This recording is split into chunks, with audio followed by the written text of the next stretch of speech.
Hello friends, कैसे हो आप। मैं अच्छी हूँ, उम्मीद करती हूँ आप सभी बहुत अच्छे होंगे।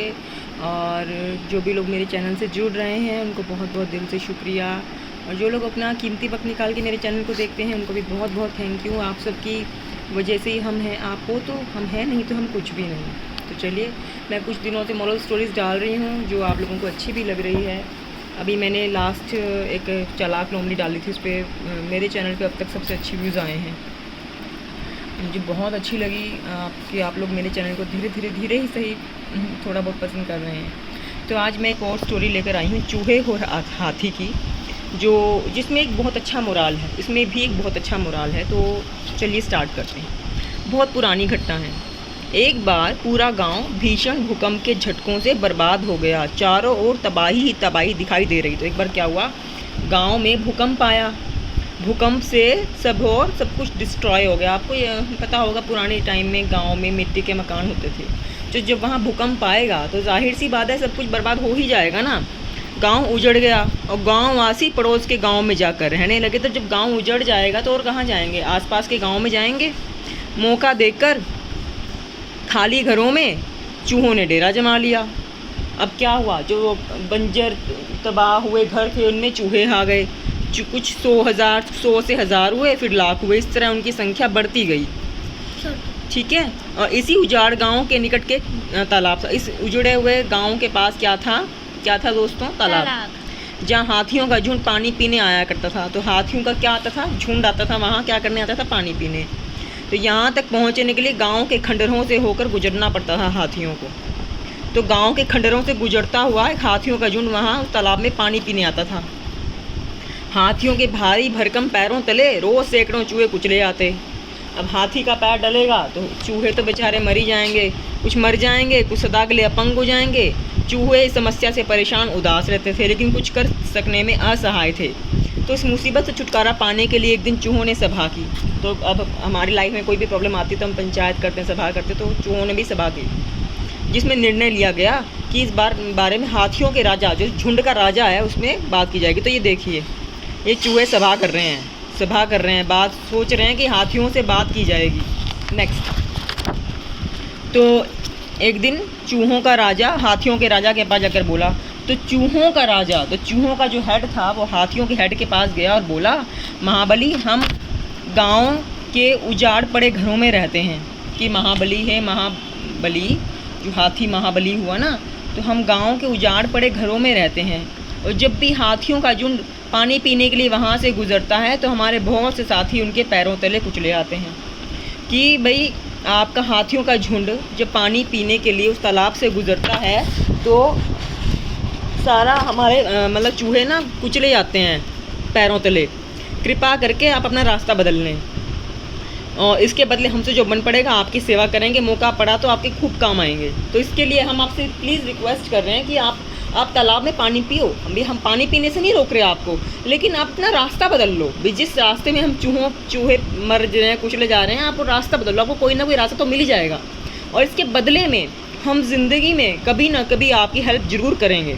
तो हाथियों का सरदार ज़ोर से हंसा और बोला, चलो आपने कहा है तो मान लेते हैं।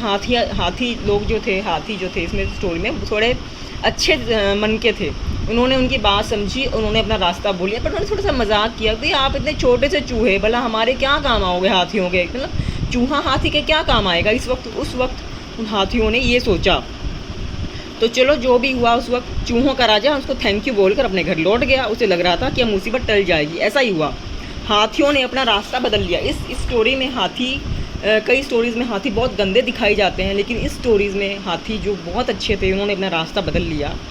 अच्छा, फिर कुछ समय के बाद वहाँ के राजा को अपनी सेना के लिए हाथियों की ज़रूरत पड़ी। तो उसने सैनिकों को जंगल से हाथियों को पकड़ लाने को कहा। अब देखिए, अब इस स्टोरी में हाथी हेल्पफुल हैं। कुछ स्टोरीज़ में नहीं होते, लेकिन इस स्टोरी में हैं। अभी क्या हुआ, जो उस आसपास का एरिया का नगर का जो राजा था, उसको सेना के लिए क्या चाहिए था, हाथी चाहिए थे।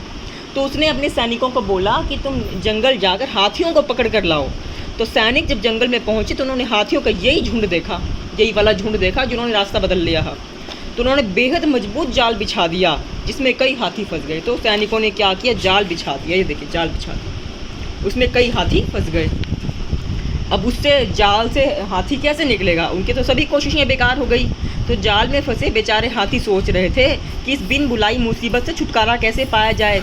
तभी हाथियों के सरदार को चूहों के सरदार की कही बात याद आ गई। देखा, मुसीबत पड़ने पर तो सुई ही काम आती है, मतलब तलवार नहीं काम आती।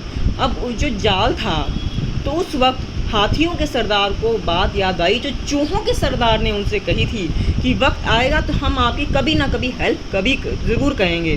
तो उसने उनको बुलाने के लिए ज़ोर से चिंघाड़ने लगे। मतलब जो हाथी हैं, जो आपने सुनी होगी, हाथी बहुत ज़ोर से चिंघाड़ा भी लगाते हैं। तो उनकी चिंघाड़ों की आवाज़ सुनकर तो चूहों के राजा को उनकी आवाज़ सुनाई दी। तो वह तुरंत अपने साथियों के साथ वहाँ पहुँच गया जहाँ हाथी मजबूत जाल में कैद थे। तो ये देखिए, चूहे आ गए। तो जब चिंगाड़ों की आवाज़ सुनी तो साथियों के साथ चूहों की सेना वहाँ पहुँच गई। तो स्थिति की गंभीरता को देखते समझ गया कि क्या करना है। उसने अपने साथी चूहों को एक खास इशारा किया। सभी चूहे अपने सरदार का इशारा समझकर काम में जुट गए और थोड़ी ही देर में जाल को काट डाला। सभी हाथी आज़ाद थे। उन्होंने सभी चूहों को थैंक यू किया और दोस्ती हमेशा बनाए रखने का वचन दिया। तो देखा आपने दोस्तों, अगर ये मतलब कोई भी इंसान छोटा बड़ा नहीं होता। क्या पता कब किसकी हेल्प की ज़रूरत पड़ जाए। आजकल के ज़माने में लोग दूसरों की बहुत इंसल्ट करते हैं, जो हमें बिल्कुल नहीं करनी चाहिए। हमें लगता है ये बंदा ये हमारे क्या काम आएगा, ये बंदा हमारे क्या काम आएगा, तो बहुत छोटा सा आ जाए, तो कुछ किसी कर्म का ही नहीं है। ऐसा नहीं होता। कोई भी इंसान, क्या पता वो किस मुसीबत में काम आ जाए, तो हमें कभी किसी की इंसल्ट नहीं करनी चाहिए। छोटा समझकर किसी की उपेक्षा करना ठीक नहीं। आड़े वक्त पर छोटा प्राणी भी काम दे जाता है। तो देखा दोस्तों, उस वक्त हाथी वैसे अच्छे, मैं यही कहना चाहूँगी स्टोरी में, हाथी बहुत अच्छे दिल के थे जो उन्होंने अपना रास्ता बदला। लेकिन उनके मन में कहीं ना कहीं ये बात थी कि छोटे मोटे चूहे हमारे क्या काम आएंगे। पर चलो, उनमें थोड़ी बहुत तो अच्छाई थी, उन्होंने उनकी हेल्प की, रास्ता बदला। अब आड़े वक्त में कौन काम आया? अगर ये चूहे वक्त पर ना आते तो ये सारे सैनिक उन हाथियों को उठाकर ले जाते राजा के पास और फिर करवाते इनसे दिन भर काम। अभी फिर से आज़ाद घूमेंगे जंगलों में। तो बस यही मेरी स्टोरी का मोराल था कि हमें कभी किसी को छोटा नहीं समझना चाहिए। तो उम्मीद करती हूँ आपको मेरी स्टोरी पसंद आई होगी, और अगर पसंद आई है तो प्लीज़ मेरे चैनल को सब्सक्राइब ज़रूर कीजिएगा। मैं ऐसी और अच्छी स्टोरीज़ आप सबके लिए लाती रहूँगी। और तब तक आप खुश रहें, हंसते रहें, मुस्कुराते रहें। मिलती हूँ आपसे अगली वीडियो में। जय हिंद।